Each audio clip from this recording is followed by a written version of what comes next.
சட்டப்பேரவையில் கொண்டு வந்த சட்ட மசோதா மாற்றுத்திறனாளிகளின் வாழ்வில் வரலாற்று சிறப்புமிக்க ஒன்றாகும் என தமிழ்நாடு மாற்றுத்திறனாளி முன்னேற்ற சங்க தலைவர் தங்கம் தெரிவித்தார்.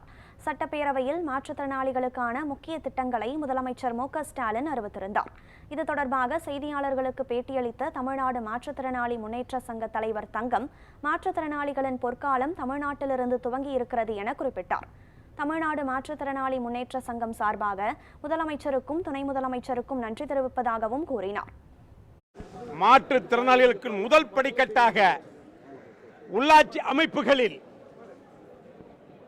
வரலாற்று சிறப்புமிக்க ஒரு திட்டமான ஒரு சட்ட மசோதான உள்ளாட்சி அமைப்புகளில் மாற்றுத்திறனாளிகளுக்கு தனி பிரதிநிதித்துவம் வழங்கும் வகையில் சட்ட மசோதாவை நிறைவேற்றி தந்து உள்ளாட்சி அமைப்புகளில் பிரதிநிதியாக நகராட்சி, மாநகராட்சி, பேரூராட்சி, ஊராட்சிகளில் எங்களையும் கௌரவிக்கும் விதமாக பிரதிநிதித்துவம் வழங்கி சட்ட மசோதாவை நிறைவேற்றி தந்த மாண்புமிகு தமிழ்நாடு முதலமைச்சர் அவர்களுக்கு